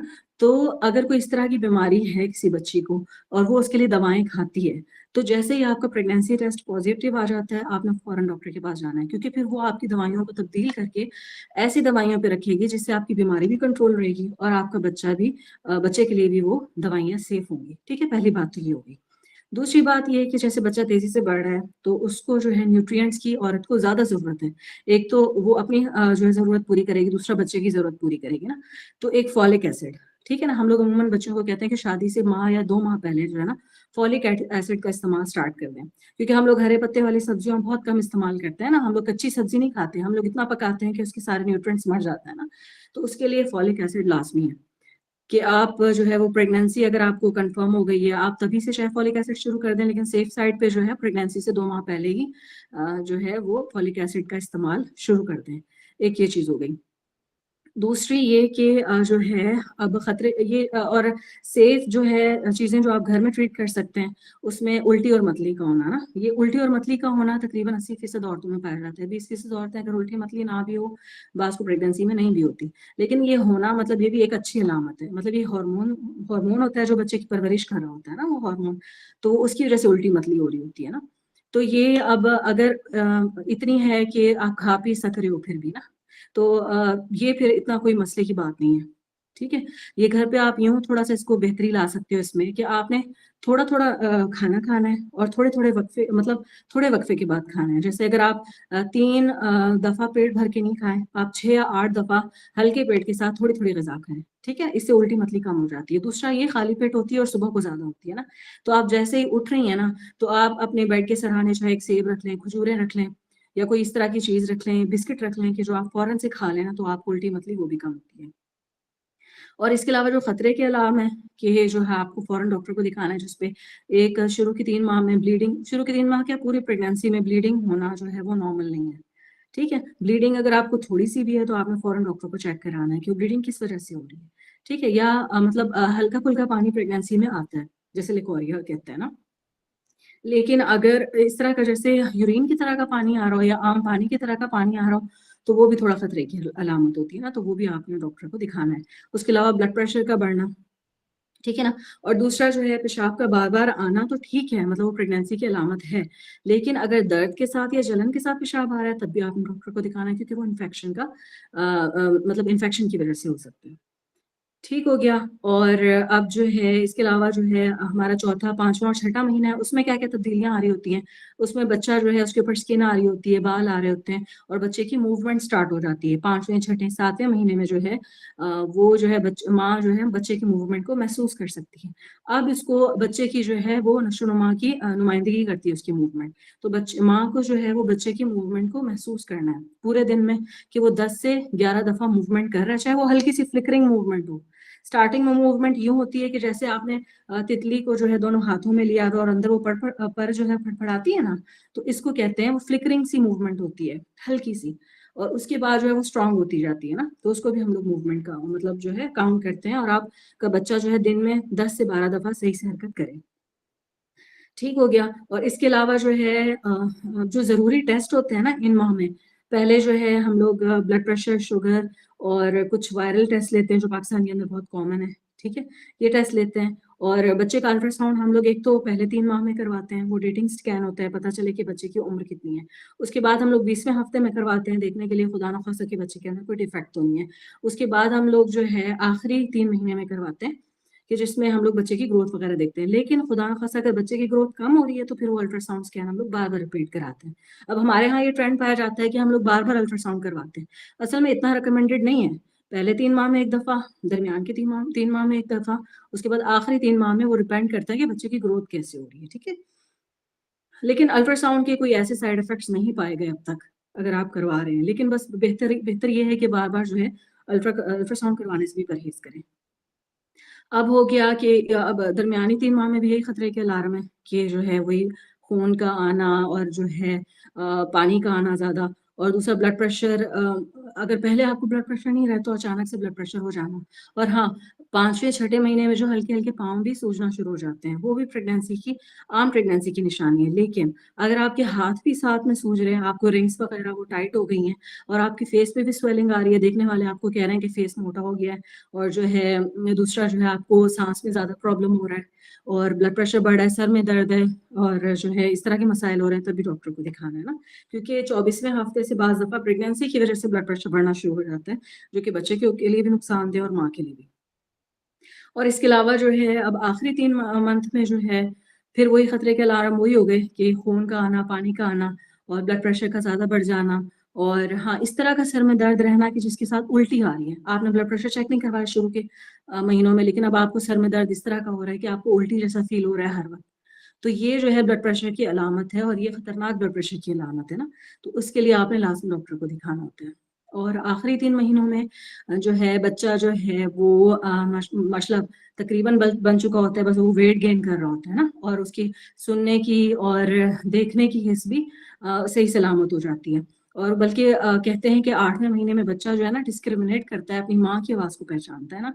तो उस आखिरी 3 महीनों में आप कोशिश करें कि जो है बच्चे को ऊँची आवाज़ में तिलावत करें और जो है बच्चे को कुरान पाक वगैरह सिखाएँ, क्योंकि इससे एक बॉन्ड डेवलप होता है। अल्लाह ताला के साथ भी होगा और अपनी माँ के साथ भी होगा। वो माँ की आवाज़ सुनेगा, तो उसमें बॉन्डिंग होती है माँ और बच्चे की ना। और दूसरा जो है, हाँ, एक अहम बात, अब हमारे यहाँ जो है ना नॉर्मल डिलीवरी और सिज़ेरियन सेक्शन की बहुत मिसकॉन्सेप्शंस हैं। कुछ हमारे डॉक्टर्स भी इस तरह के हैं जो वो सिज़ेरियन सेक्शन को ज़्यादा प्रेफ़र करते हैं। कुछ हमारी आवाम भी ऐसी हो गई है कि वो डर जाती है जल्दी ना नॉर्मल डिलीवरी से। तो ये जो आप प्लान है ना अपनी डिलीवरी का, वो पहले मतलब 8वें महीने से ही डॉक्टर के साथ डिस्कस करना शुरू कर दें कि आपकी प्रेफ़रेंसेस क्या हैं। मतलब एज़ अ मेडिकल मतलब मेरी जो ओपिनियन है, जो वजाइनल डिलीवरी है वो बेस्ट है, फिजियोलॉजिकल है, ठीक है ना? एक मतलब सिस्टम जो बना हुआ है औरत के जिस्म में, तो वो उसको उसके लिए ज़्यादा बेहतर वजाइनल डिलीवरी है। लेकिन अगर इस तरह के मसाइल हैं आपके साथ, जैसे बच्चा आपका पहला बच्चा है, उल्टा है, या ब्लड प्रेशर इतना सीवियर है कि माँ की जान को खतरा है, या जो है पेशाब में से चर्बी आ रही है जिससे जल्दी जो है बच्चा डिलीवर करवाना है, और या खुदा ना खास्ता और भी बहुत सारे मसाइल हैं जिसकी वजह से सिज़ेरियन सेक्शन करना हाँ, एक जो अवल होती है औरत की, अगर वो नीचे हो, तो उससे जो है ब्लीडिंग होने का बहुत ज़्यादा खदशा हो जाता है। मतलब औरत को खून आ रहा है और खून रुक नहीं रहा, और अल्ट्रासाउंड करने से पता चला है कि उसकी अवल जो है वो नीचे है, ठीक है? बच्चे से पहले आ रही है, तो उसमें जो है सिज़ेरियन करना लाज़मी हो जाता है। और अगर पहली आपकी डिलीवरी है ना, और अगर आपका बच्चा उल्टा नहीं है, आपके नीचे जो है वो अवल भी नीचे नहीं है, बच्चा भी मतलब सही है माशाल्लाह, ज़्यादा सेहतमंद भी नहीं है कि जिसके लिए नॉर्मल डिलीवरी की, तो मेरा ये मशवरा होता है कि आप वेट करें डिलीवरी के लिए, नॉर्मल के लिए, कि देखिए लेबर स्टार्ट होता है तो बाज़ दफ़ा हड्डियाँ जो हैं वो खुलती हैं खुद ही, और जो है नॉर्मल की तरफ बच्चे की जो है डिलीवरी को फ़ेवर करती हैं, ठीक है? और दूसरा ये है कि अमूमन हमारी प्रेगनेंसी में जो है कमर में दर्द और आगे वाली हड्डी में दर्द होता है ना, तो इसके लिए हम लोग सिंपल पेन किलर्स देते हैं, पैरासिटामोल वगैरह देते हैं। और दूसरा घरेलू इसके लिए ये नुस्खे होते हैं कि आप लोग वही मसाज करें, ऑयल का मसाज करवाएँ, धूप में बैठे, क्योंकि उससे विटामिन डी जो है एब्ज़ॉर्ब होता है और हड्डियाँ हमारी जो हैं उससे मज़बूत होती हैं, ठीक है? तो दर्द वगैरह भी कम हो जाता है। दूसरा प्रेशर सिम्पटम्स होते हैं कि बच्चे, क्योंकि जैसे ही माँ का पेट बढ़ना शुरू हो जाता है पीछे कमर पे, उसको ज़्यादा प्रेशर पड़ना शुरू हो जाता है। तो उसके लिए एक मतलब ये है होम रेमेडी कि आप जो है पोज़ीशन सही करें अपनी सोते हुए ना। आपके पेट के नीचे पतला-सा तकिया रखें, जिससे जो है वो पेट एक तरफ को ना ढलके और स्ट्रेचिंग ना हो, ठीक है? बैठें तो आप बिल्कुल सीधा बैठें और पेट के नीचे जो है वो अपने हाथों का सहारा देके उठें और बैठें। अगर वॉशरूम बैठ रही हैं तब भी एक झटके से ना उठें बैठें, थोड़ा-सा पेट को सहारा देके उठें। तो एकदम से जब झटका लगता है तो उसकी वजह से स्ट्रेच हो जाती हैं लिगामेंट्स और सीवियर पेन स्टार्ट हो जाता है ना।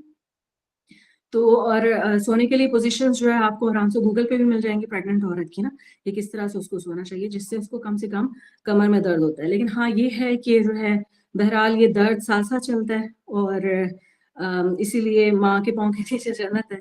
तो जो है आपको मतलब अगर कोई भी इस से रिलेटेड कोई सवाल वगैरह आप करना चाहें तो जो है वो कर सकते हैं अभी, ठीक है? और मेरे ख़्याल से टाइम भी होने वाला है, तो आप लोगों के अगर कोई सवालात हैं वो आप बता दीजिए, ठीक है? अस्सलाम वालेकुम। वालेकुम अस्सलाम। अभी अगर किसी को बार-बार प्रीक्लैम्सिया हो, जैसे 2 प्रेग्नेंसी और दोनों में हुआ है, अचानक ठीक है। प्रिवेंशन के साथ भी, फॉर एग्ज़ाम्पल फर्स्ट प्रेग्नेंसी में हो गया, लेकिन सेकंड में डॉक्टर ने काफ़ी प्रिवेंशन वगैरह और कंट्रोल रखा है, लेकिन फिर भी हो गया। तो दोनों ठीक। दोनों वो डिलीवरीज़ सिज़ेरियन के साथ में। प्रीमेच्योर हुई हैं, तो जी। उसको नेक्स्ट वो बंदा नेक्स्ट बच्चा भी चाहता है, तो उसको कैसे प्रिवेंट किया जा सकता है? अच्छा, वैसे अनफॉर्चुनेटली ये होता है कि अगर आपको दोनों प्रेगनेंसीज़ में पहले प्री-एक्लैम्प्सिया हुआ है ना, तो आपको थर्ड प्रेगनेंसी में जो है उसके चांसेस बढ़ जाते हैं रिकरेंसी के।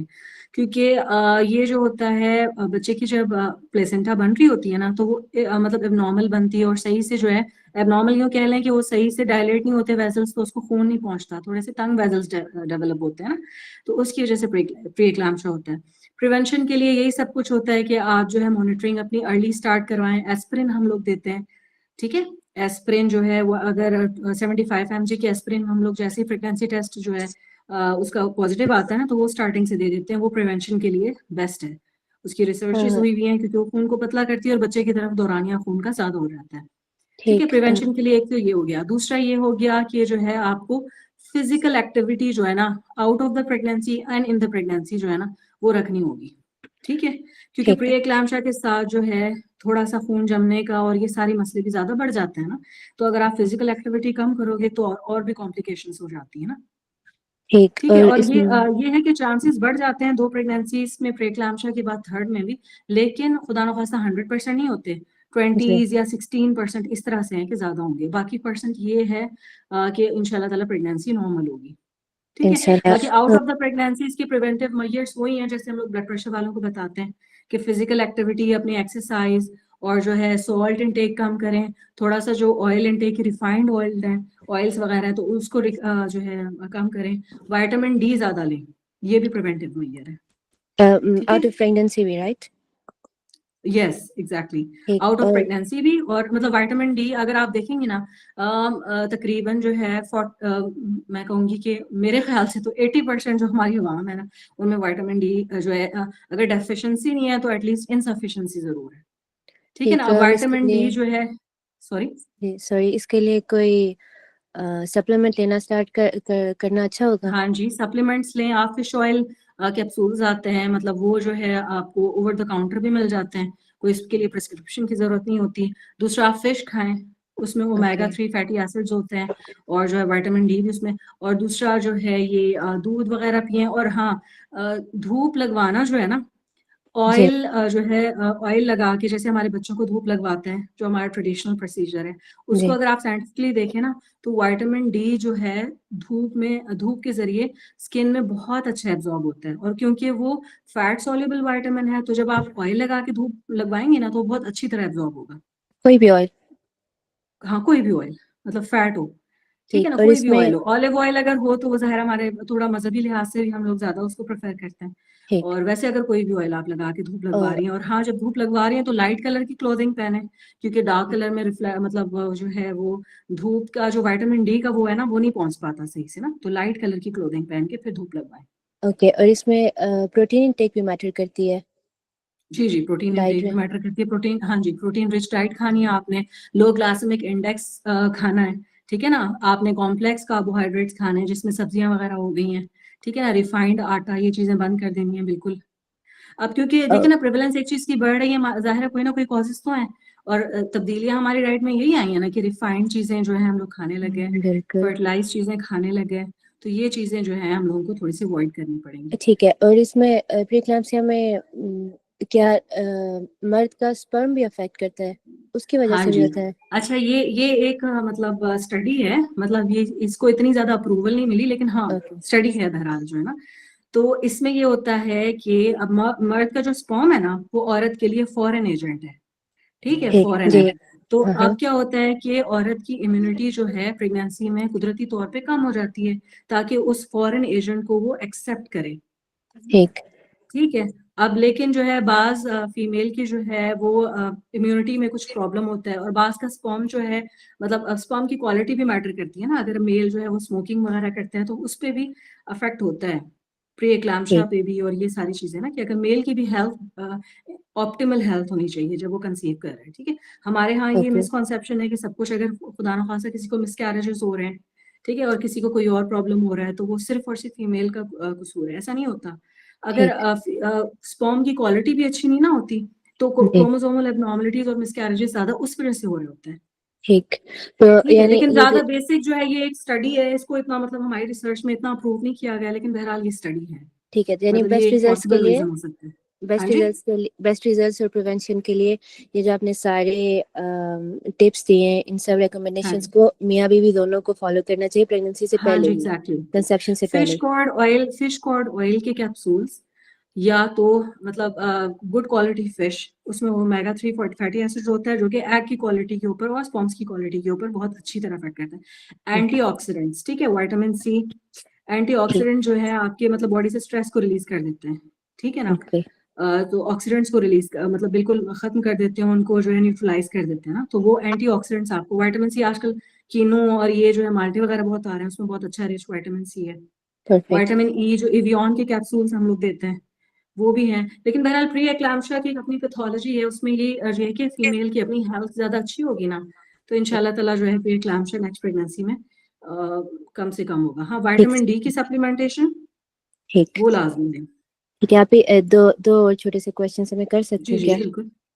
पहला ये कि फॉर एग्जांपल मैं माइग्रेन की प्रिवेंशन का ट्रीटमेंट ले रही हूँ और जी जी बर्थ कंट्रोल कोई भी 100% सिक्योर नहीं होता, तो एग्जैक्टली। मुझे अब नेक्स्ट पीरियड तक 100% श्योर नहीं होता, क्योंकि बर्थ कंट्रोल हो भी तो कोई ना कोई रिस्क ठीक रहता है, मतलब रिस्क नहीं, सॉरी, चांस प्रेगनेंसी का। तो ठीक है। क्या मुझे, जैसे आपने बोला कि पॉजिटिव टेस्ट आ जाए तब आपको ऐसी कोई भी मेडिसिन लेना छोड़ देनी चाहिए, तो हाँ जी नेक्स्ट पीरियड के आने से पहले या कोई पॉजिटिव टेस्ट मिलने से पहले मैं वो जारी रख सकती हूँ? उसका क्या अगर हाँ जी। बच्चे हो जाए असल तो? में इसका भी एक मैकेनिज्म ये होता है, इसलिए हम लोग पॉजिटिव प्रेगनेंसी टेस्ट के लिए कहते हैं, क्योंकि देखें पॉजिटिव प्रेगनेंसी टेस्ट जो होता है ना, वो आ जाता है 6 वीक्स तक भी यूरिन प्रेगनेंसी में आ जाता है।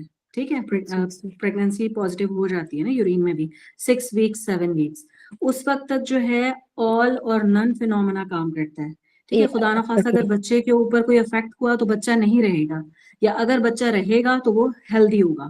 लेकिन अगर 8 वीक्स के बाद हमारी एम्ब्रियोजेनेसिस स्टार्ट होती है, बच्चे के सारे ऑर्गन्स बनना शुरू होते हैं 8 वीक्स टू 12 वीक्स। ठीक है, अच्छा, ये होता है एम्ब्रियोजेनेसिस का पीरियड। अगर खुदा ना खास्ता इसके दरमियान में अगर कोई दवाई वगैरह ऐसे इस्तेमाल की तो फिर डिफेक्ट्स बैठ सकते हैं। तो ठीक है, इसके लिए अगर सेफ 8 वीक के से लिए? पहले, सॉरी, 8 वीक से पहले अगर आपने लिया कोई इस तरह की दवाई तो ऑल और नन, या तो बच्चा रहेगा या नहीं रहेगा।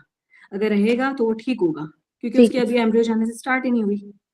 यानी 6 वीक्स कौन से, लास्ट जब साइकिल खत्म, सॉरी, पीरियड्स खत्म होने के जिस बाद? दिन आपका पीरियड, पहला पीरियड आता है ना, LMP, जी लास्ट मेंस्ट्रुएशन डेट जो है ना आपका, जिस जी। दिन पीरियड आता है उससे लेकर जो है ना आप काउंट करेंगी, फर्स्ट 6 वीक हो जाएंगी। ठीक है, तो समझ यानी आई? लास्ट मेंस्ट्रुएशन डेट के स्टार्ट से है ना? हाँ जी, last menstruation date. For example आपको आई है अभी 10 नवंबर को पीरियड आए हैं। ठीक है, ओके, आपको आए कब है? मुझे 11 दिसंबर।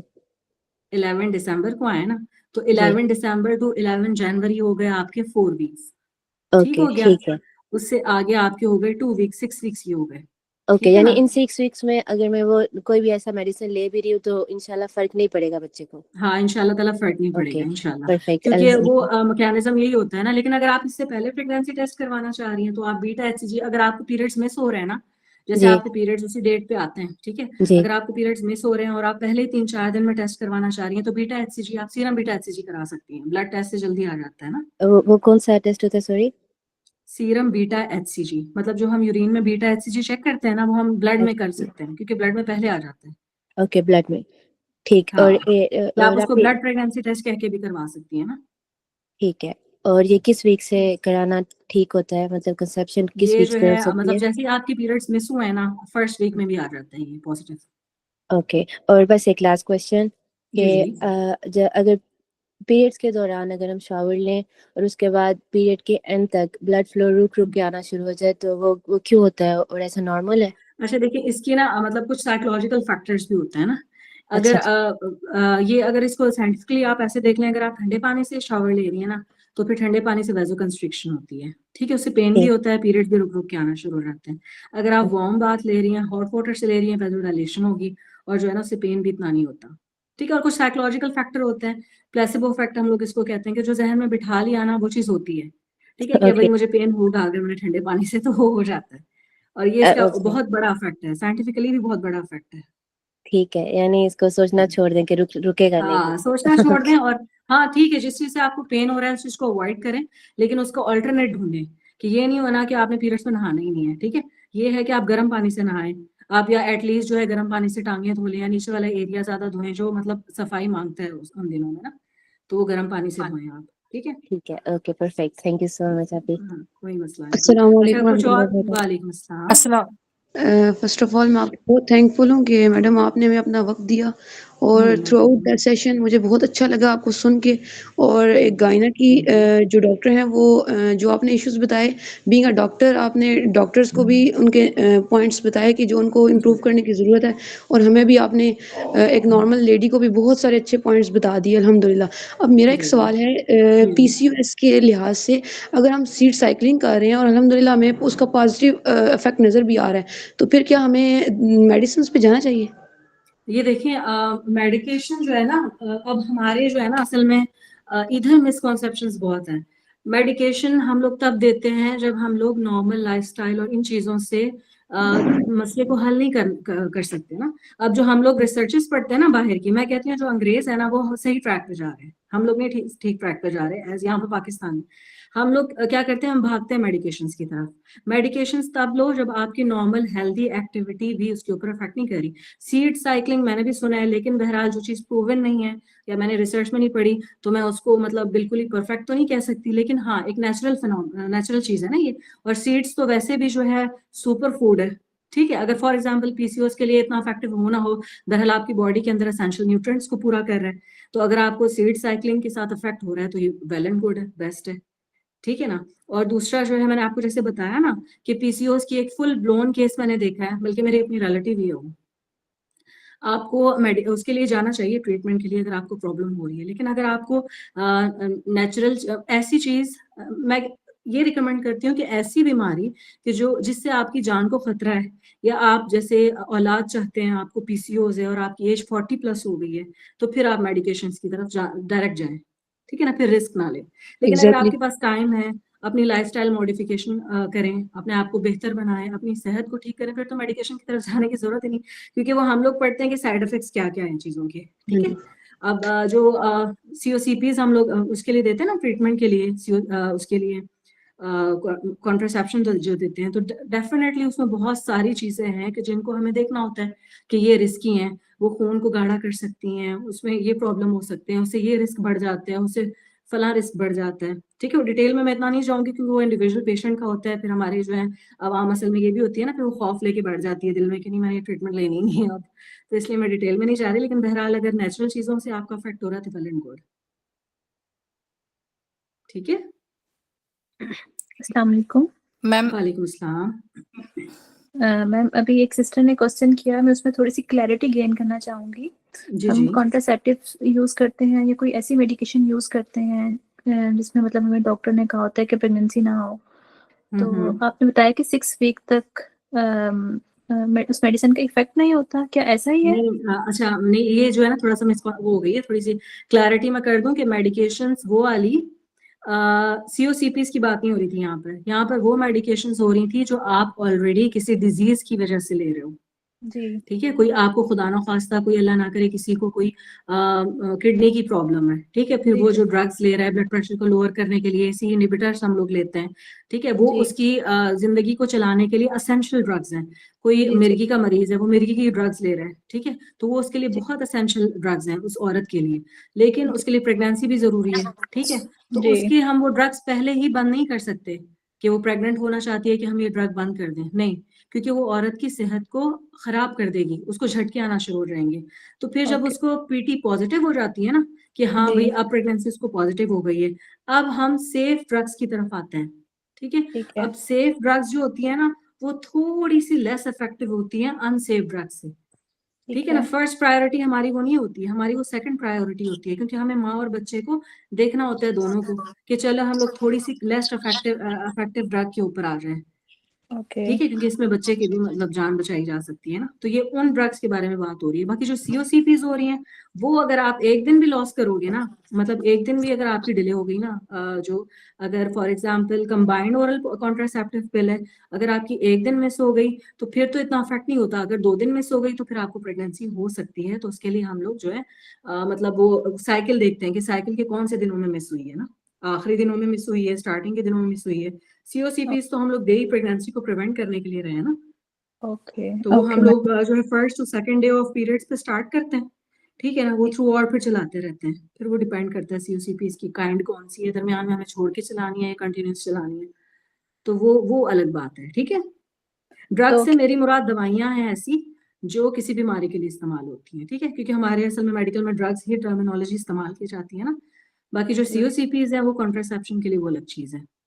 ओके मैम मैम एक्चुअली मैं ही क्लैरिटी इसलिए गेन करना चाह रही हूँ, आई एम मैरिड और जी जी मेरा एक मिस कैरेज हो चुका है और अब जी मुझे जी थोड़ा सा स्किन का इशू है और मुझे डॉक्टर ने कहा है कि आपके लिए मेडिकेशन बहुत ज़रूरी है, मतलब उन्होंने मुझे पिल्स दी हैं इसको क्योर करने के लिए, फंगल इन्फेक्शन हो गया है और साथ ही अच्छा उन्होंने ये कहा है कि कैंडिडाइसिस, ठीक। जी, और साथ ही उन्होंने ये कहा है कि आपकी इस मंथ में प्रेगनेंसी नहीं होनी चाहिए। फ्लूकोनाजोल दी होंगी है ना। जी ठीक है। हाँ, वो जो है असल में इसलिए कहते हैं क्योंकि अगर प्रेगनेंसी हो जाती है, बाज़ दफ़ा हमें डिले हो जाता है टेस्ट करने के लिए, बाज़ दफ़ा हमारे पीरियड्स इर्रेगुलर होते हैं और जो जी है असल में प्रेगनेंसी को 7 से 8वां हफ्ता होता है और हमें लगता है कि छठा हफ्ता है।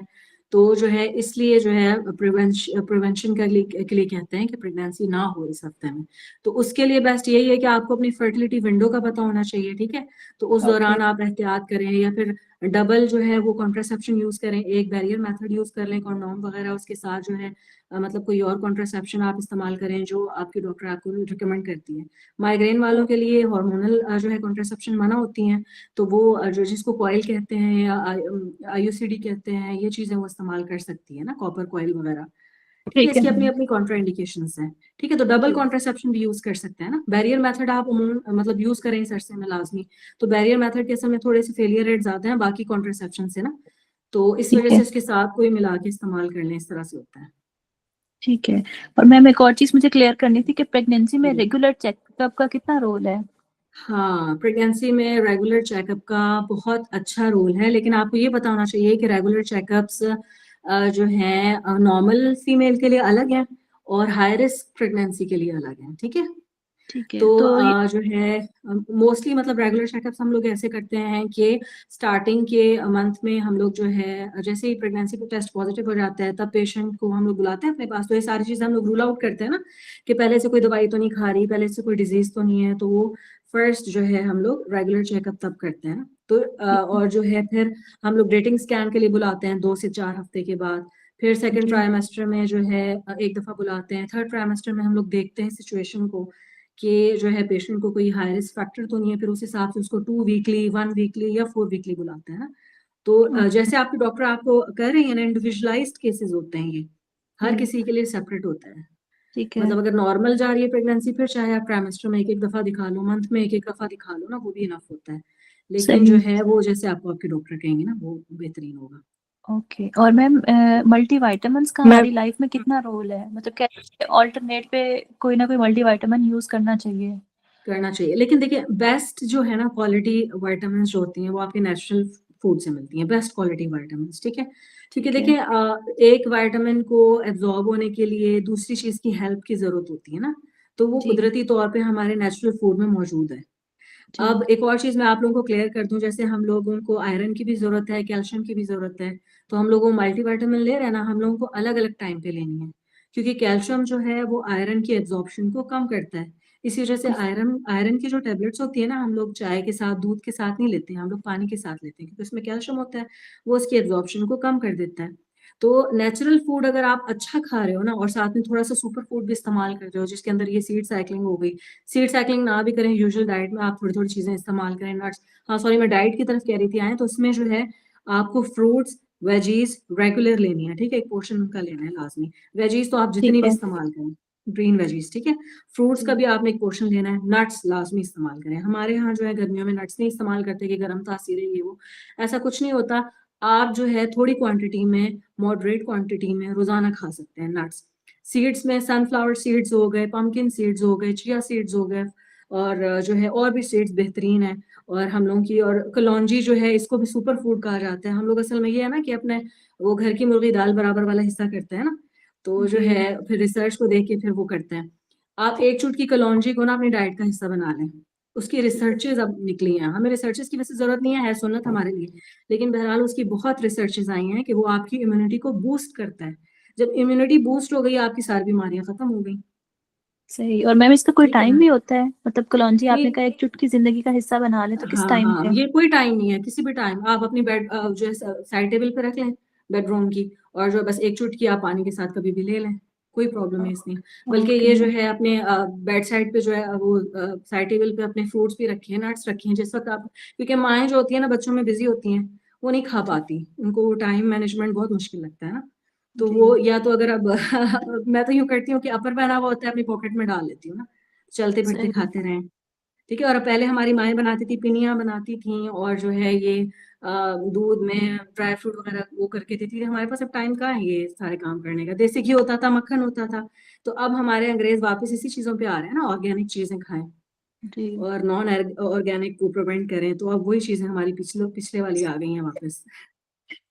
ओके मैम, तो जज़ाकल्लाहु राइट खैर, आपने बहुत अच्छी जी क्लैरिटी दी है। अल्लाह ताला आपको बहुत जज़ाए खैर दें। थैंक यू सो मच, बस दुआ कीजिएगा और अस्सलाम जो मैम है टीचर, बस मेरा एक छोटा मैम सा मेरे 2 क्वेश्चन है। हाँ हाँ क्वेश्चन पूछिए। ये सीड साइक्लिंग क्या है? अच्छा, सीड साइक्लिंग जो है ये जो है नॉन मेडिकल तरीका है, जिसको मतलब हम लोग कह लें कि हमारे होम्योपैथिक्स यूज करते हैं या डाइटिशियंस बाज़ दफ़ा यूज करते हैं।